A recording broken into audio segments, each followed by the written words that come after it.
Hello. It is me, your true heel phenom, SP3. And this is once again the next edition, third edition of the 3 Count with SP3. This is where we break down your latest news going on in the wrestling world. I am coming and recording this remote across the pond from London, England. Me and my wife are out here enjoying the sights and sounds in London, England.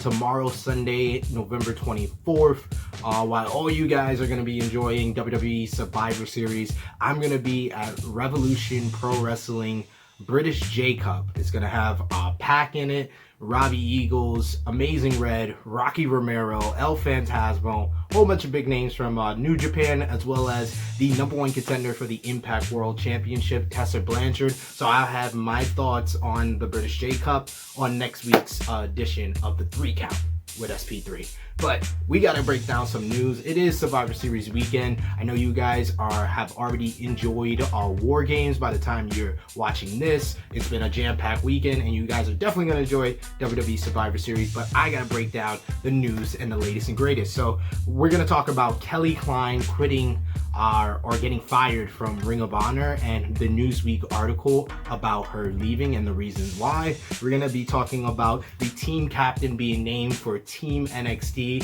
the women's, for the elimination match tomorrow night at Survivor Series. And we're also going to be talking about a brand new championship title that was presented or debuted on WWE Friday Night Smackdown. So first up, on the 1 Count, we got Kelly Klein does a Newsweek article talking about her being fired from Ring of Honor. We talked about this on True Heel Heat 55. You can watch that on our YouTube channel right about now.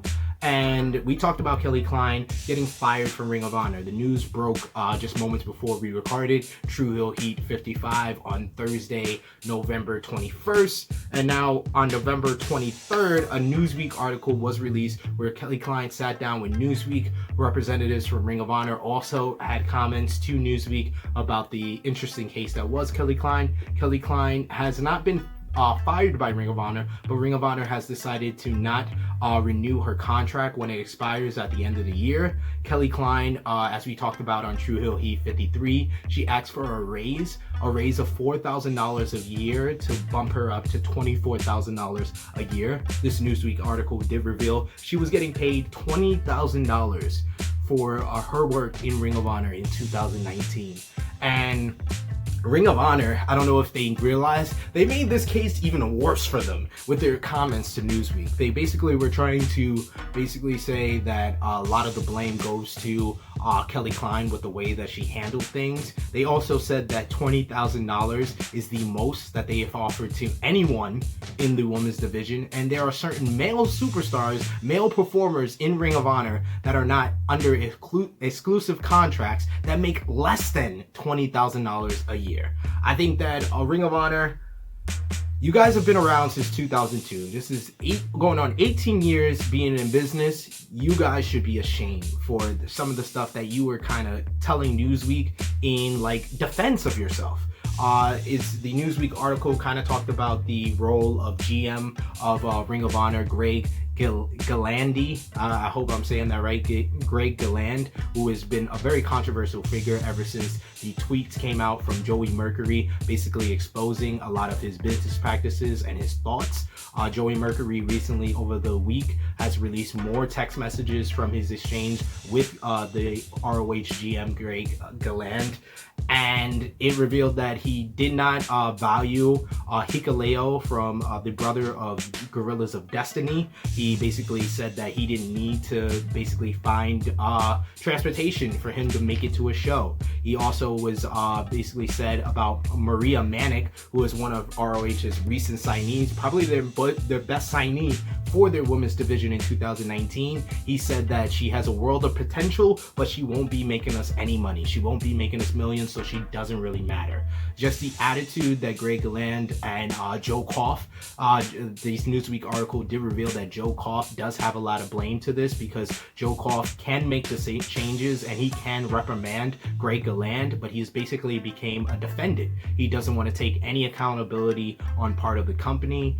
Joe Koff, and anytime the superstars, performers, or backstage personnel has come to him about the actions and the words of the ROH GM Greg Galand, Joe Koff has basically defended him and passed it aside. Joe Koff is the ROH COO. He was brought in by Sinclair Broadcasting. He was supposed to be a very positive light to Joe Koff. If you met him at events, he's very personable to fans. So he is a good representative for Ring of Honor, but his actions in defending Greg Galand puts a big black mark on Ring of Honor. Ring of Honor, we've been talking about all of 2019, that, and I talked about this in 2018, that the signs were all there for Ring of Honor.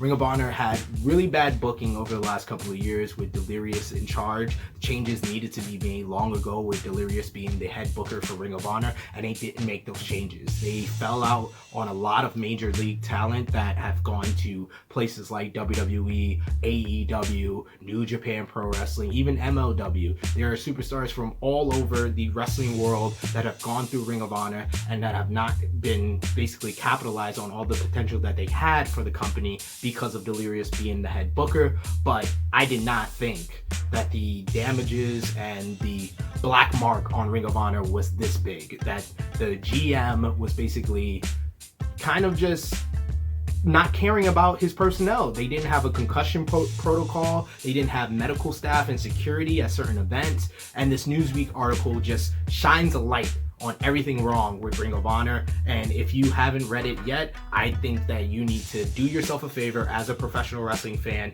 especially if you're a fan of Ring of Honor. Read this article. I said it on True Heel Heat 55. I'm going to say it again right here on the 3 count. I will not be giving any money to Ring of Honor in 2020.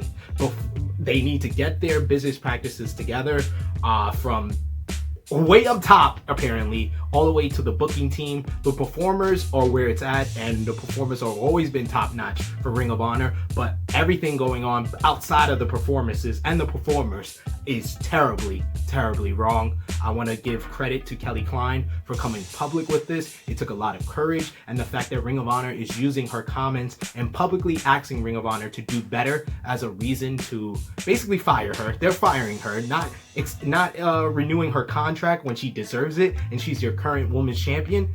That's firing her, Ring of Honor. No matter what you want to turn and twist it around about, Ring of Honor, you're wrong for this. Kelly Klein deserves a lot of credit for making this public, and Newsweek, thank you for shining that light on all the problems that is Ring of Honor right now. So 2 count. Real quick, we got to talk about what happened on Friday Night Smackdown. The opening segment had to do with the Smackdown Women's Division, basically calling out the Raw Women's Division as well as the NXT Women's Division. And it was revealed, we know the teams for Team Smackdown, Women's in the 5-on-5-on-5 elimination match. Team Smackdown is going to be captained by Sasha Banks. She's going to be teaming with Dana Brooke, Lacey Evans, Carmella, and Nikki Cross to verse Team Raw, captained by Charlotte Flair, teaming with Sarah Logan. I don't know what Sarah Logan has done in the last 6 months to earn this spot, but hey, well deserved. Everyone deserves an opportunity, I guess. The Kabuki Warriors, Asuka and Kairi Sane, and Natalya. And then Team NXT has not been officially announced, and our good friend and correspondent for the True Heel Heat YouTube channel, Romeo Colon, who's going to have his premiere of the Romeo Report this weekend, he says he thinks they're just waiting for Saturday for after War Games to see who's alive to make the Team NXT. But it seemed like they kind of gave us a hint of who it's going to be, but they definitely confirmed who the team captain for Team NXT will be at Survivor Series. It's going to be Rhea Ripley. And Rhea Ripley is one of the top rising stars in all of NXT, the first ever WWE NXT UK Women's Champion. She's gone on NXT and been the main person kind of as the opposition and the main person being lined up to finally end this long title reign of Shayna Baszler. So Rhea Ripley in a premier spot, getting named team captain of Team NXT for the Survivor Series, the 5-on-5-on-5.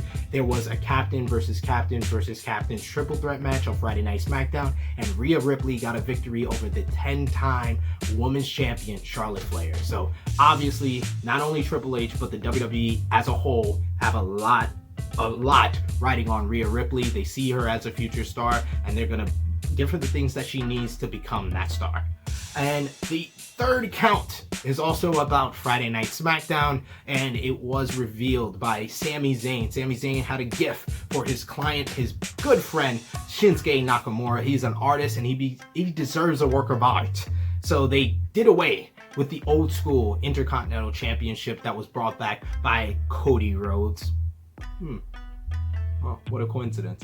In 2011, and they introduced a new Intercontinental Championship. This new Intercontinental Championship is definitely a very beautiful put together belt. Me, myself, I prefer the old school design. The old school design is the belt that I grew up on, so I really enjoyed it. I really loved it, but this design definitely deserves a lot of credit. The only fix I would make of it is putting a white strap on it. I saw a picture with the title belt with the white strap. It looks beautiful, and it looks much better than the black strap. I feel like it looks too much like maybe an NXT championship, the old Lucha Underground World Heavyweight Championship, or the AEW World Title. Just not as pretty. But you decide what you guys think. So, we talked about on this episode of the 3 Count, Kelly Klein and Ring of Honor. We definitely want to hear your comments in the comments section. What's your comments about Ring of Honor? Are you going to be putting money into Ring of Honor in 2020? Because SP3 is not. Rhea Ripley as team captain for Team NXT at the Survivor Series 5-on-5-on-5 elimination match. And we talked about the new Intercontinental Championship presented to Shinsuke Nakamura. We're going to see more of that Intercontinental title when Shinsuke Nakamura goes up against the United States champion AJ Styles. The United States title definitely needs an upgrade, please, WWE. And the North American champion from NXT, Roderick Strong. And one extra count for you. Don't want to make it more than a 3 count, but there is a special rumor that Sheamus is in Chicago and may show up at the Survivor Series, or maybe even the following night at Monday Night Raw.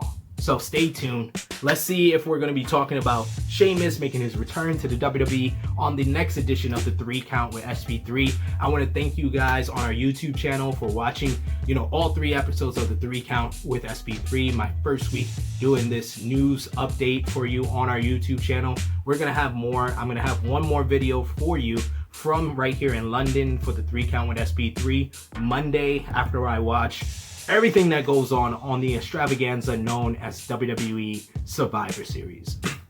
Also, another thing I gotta mention, definitely check out all the new content that we got on the YouTube channel.